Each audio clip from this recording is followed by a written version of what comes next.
Aunt Jennifer's tigers. इस poem की poet हैं एड्रीनी रिच।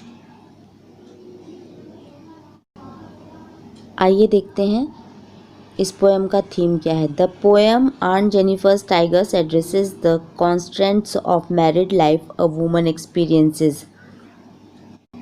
कॉन्स्टेंट मीन्स होता है रिस्ट्रिक्शंस। तो इस पोएम में एक महिला के मैरिड लाइफ में, विवाहित जीवन में क्या क्या उसको अनुभव होता है, किन किन रिस्ट्रिक्शंस का सामना करना पड़ता है, किन किन परेशानियों को झेलना पड़ता है, इन सारी बातों को बताया गया है आंट जेनिफर्स टाइगर्स पोएम में। यही इस पोएम का थीम है। आइए देखते हैं फर्स्ट स्टैंजा में क्या कहा गया है। Aunt Jennifer's tigers prance across screen bright topaz denizens of a world of green. Prance means होता है उछलना कूदना, स्क्रीन मीन्स होता है जो एम्ब्रॉयडरी कर रही हैं आंट जेनिफर्स, उस एम्ब्रॉयडरी में जो स्क्रीन है, जो कपड़ा लगा हुआ है, उसी को स्क्रीन कहा जा रहा है। ब्राइट टोपाज, यहाँ पर टाइगर्स को डायरेक्ट टोपाज कहा गया है, इसलिए ये पोएटिक डिवाइस का मेटाफर यूज़ किया गया है यहाँ पर। अगर एज या लाइक यूज़ किया जाता तो ये सिमिली होता, लेकिन यहाँ पर एज और लाइक का यूज़ नहीं किया गया है, इसलिए यहाँ पर पोएटिक डिवाइस में ये मेटाफर है, क्योंकि टाइगर को डायरेक्ट टोपाज, ब्राइट टोपाज कह दिया गया है। डेनिजेंस मीन्स होता है निवासी, और वर्ल्ड ऑफ ग्रीन मीन्स होता है फॉरेस्ट, जंगल। तो फर्स्ट लाइन में क्या कहा जा रहा है, aunt Jennifer's tigers prance across screen. Aunt Jennifer's के जो टाइगर्स हैं वो एम्ब्रॉयडरी के स्क्रीन पर, मतलब एम्ब्रॉयडरी कर रही हैं वो उस कपड़े पर, ये टाइगर उछलते कूदते हुए नज़र आ रहे हैं।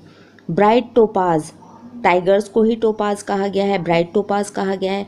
तो ये ब्राइट टोपाज कहाँ रहते हैं, ये टाइगर्स कहाँ रहते हैं, जंगल में रहते हैं, जंगल के निवासी हैं ये tigers. They do not fear the man beneath the tree, और ये टाइगर्स पेड़ों के नीचे खड़े हुए इंसानों से नहीं डरते हैं। They pace in sleek chivalric certainty. Sleek means होता है स्मूथली, चाइल्ड्रिक मीन्स होता है in bold manner, certainty means होता है कॉन्फिडेंटली।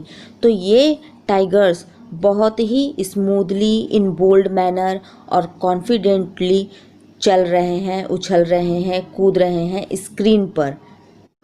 ये है एम्ब्रॉयडरी, ये है टोपाज। इस पोएम में टाइगर्स को डायरेक्ट ब्राइट टोपाज कह दिया गया है। तो टोपाज मीन्स टाइगर्स। आइए देखते हैं सेकेंड स्टेंजा में क्या कहा गया है। Aunt Jennifer's fingers fluttering through her wool find even the ivory needle hard to pull. Aunt Jennifer की उंगलियां, फ्लटरिंग मीन्स होता है कांपना, शेक। तो आंट जेनिफर की उंगलियां कांप रही हैं जब वो एम्ब्रॉयडरी कर रही हैं स्क्रीन पर, और इतनी कांप रही हैं कि वो Ivory needle, Ivory needle means होता है हाथी के दांत से बनी हुई सुई। ये है हाथी के दांत से बनी हुई सुई मीन्स आइवरी नीडल। तो इसको खींचना भी आंट जेनिफर को बहुत भारी लग रहा था, उनके हाथ कांप रहे थे। अब आंट जेनिफर को एम्ब्रॉयडरी करते समय इतनी तकलीफ़ क्यों हो रही है, ये रीज़न बताया गया है नीचे की 2 लाइन में। ये दोनों लाइनें बहुत ही इम्पॉर्टेंट हैं। इसमें लिखा हुआ है the massive weight of uncle's wedding band sits heavily upon aunt Jennifer's hand.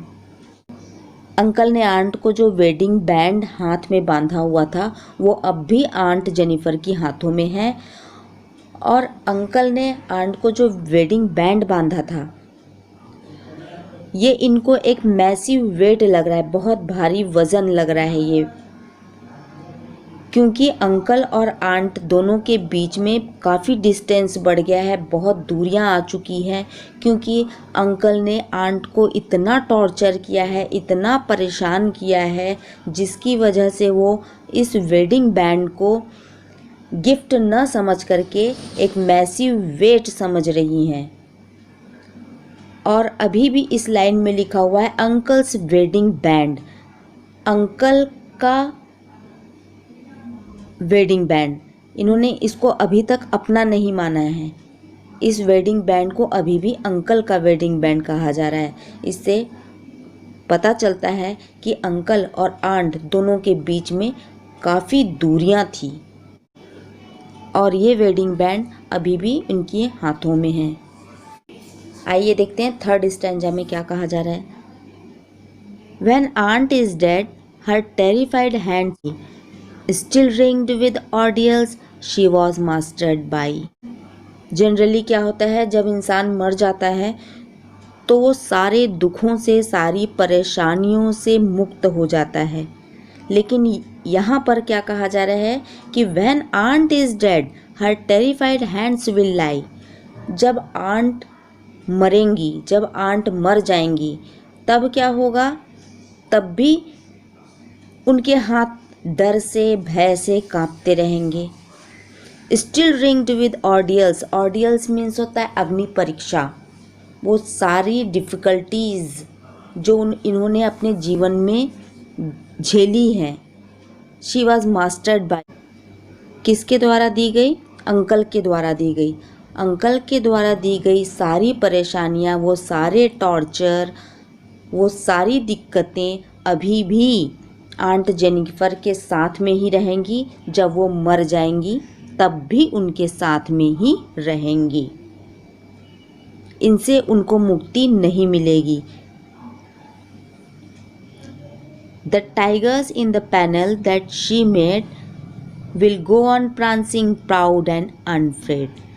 अब इनके मरने के बाद, आंट जेनिफर के मरने के बाद भी एम्ब्रॉयडरी के स्क्रीन पर जो टाइगर्स हैं वो अभी भी उछलते कूदते रहेंगे, प्रांसिंग करते रहेंगे, बहुत ही बोल्ड मैनर में, बहुत हिम्मत के साथ, निर्भीक होकर के, बिना किसी डर के, बहुत गर्व के साथ अभी भी उछलते कूदते ही रहेंगे। जब आंट जेनिफर मर जाएंगी तब भी इन लोग उछलते कूदते ही रहेंगे। इस पोएम में आंट जेनिफर ने टाइगर्स को अपना रोल मॉडल माना है और वो इन टाइगर्स की तरह अपनी लाइफ जीना चाहती थी, जिसमें वो स्वतंत्र रहे, बिना किसी डर के, बिना किसी भय के, गर्व के साथ अपना जीवन जिए, ये चाहती थी। और इन्हीं फीलिंग्स को उन्होंने अपनी एम्ब्रॉयडरी में उतारा है, टाइगर्स को प्रांस करते हुए दिखाते।